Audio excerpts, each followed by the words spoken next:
Jacob Roth here on the Rural Radio Network, and it's time for Fridays in the Fields, brought to you by FNBO, the Great Big Small Bank. I'm here with Matt Oelofse again with Emerge Custom Ag. So Matt, the field looks a little bit different looking around than when we last saw it. It was nice and green and seemed to be growing pretty well. Obviously some things have changed. So what kind of all transcended that kind of led to this decision? Yeah, so decided last week to just come in, and there's a farmer up the road that needed some feed for his cattle. So we cut it and we'll bale it this week. But kind of what happened to transpire into this is, unfortunately, when kind of spraying season came around, we were a little late with our chemical, getting it put down, getting our residual put down. And I mean, during the first couple growth cycles, I mean, it was all growing real good. I didn't have a whole lot of weed pressure, but kind of here the last 4 weeks, I've had a lot of shatter cane pop up and a bunch of other mare's tail and all that. So kind of looking at cost-wise, what it would cost me to get it harvested and get it cleaned to kind of get all the grain out I possibly could.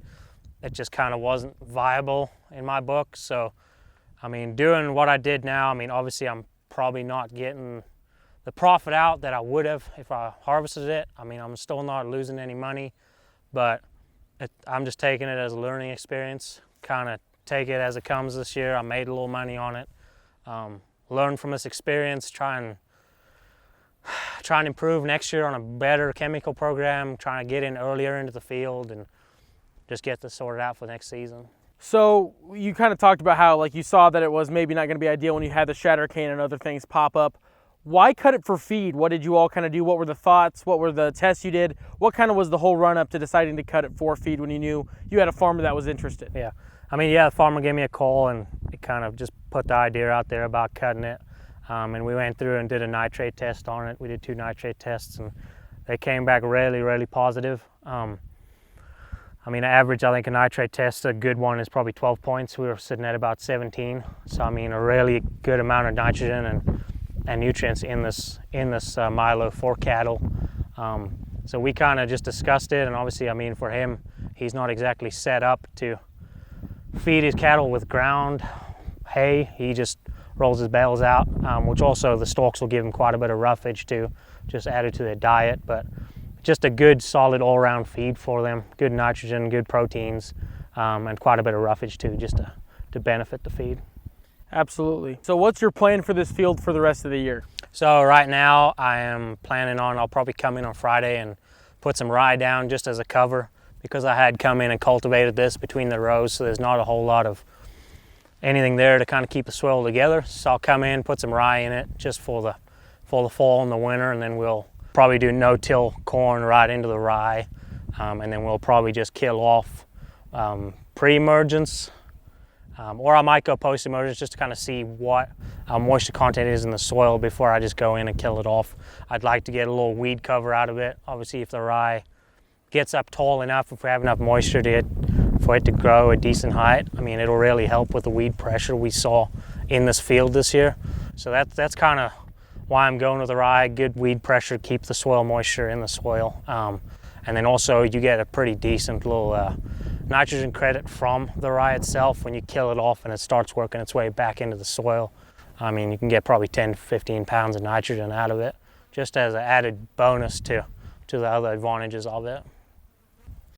Absolutely. And then kind of you're helping out with another farmer, helping out with a larger operation than your own. This was just your own little start, and like you said, it was a learning experience. What have you been seeing? We've kind of had a lot of heat, a lot of pressure, kind of in general. What have you been seeing when you're looking at that bigger operation that you're helping out with? I mean, the corn that didn't get too much hail, we've had a lot of heat. We've had to irrigate nonstop pretty much. We were hoping for a little rain this weekend. We didn't get anything, but I mean, we've just been running the pivots nonstop. The corn that got hailed out real bad and we didn't replant, we're having a little bit of problems with just with stand count, and also we want to see how tall that ear is going to get. Seeing a little bit of green snap through the field just with that hail caused.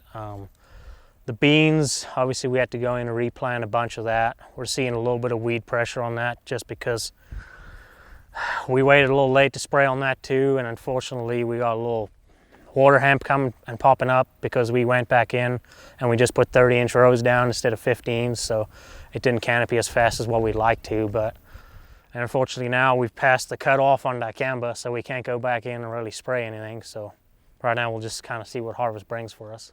Absolutely. It just seems like a lot of learning experiences, and it's good to learn it now instead of when it's a way bigger thing and you're learning on 15 million quarters or whatever you're learning on. So yeah, exactly. It's good to be learning now on this type of stuff.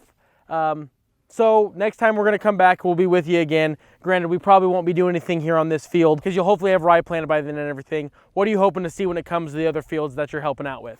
Obviously here we'd like to get some rye up, just see a little coverage go in, and then next time you guys probably come out, we'll probably be harvesting. Hopefully you've got beans done. We're trying to irrigate beans as hard as we can right now. Had a couple pivot problems, but nothing you can't fix. And just with the heat, keep the pivots going, keep the corn growing as long as we can, get as best yield as we can out of it. But yeah, hopefully next time you guys come out, we'll be in the combine picking some corn or beans and something, and kind of hoping for a good yield this year.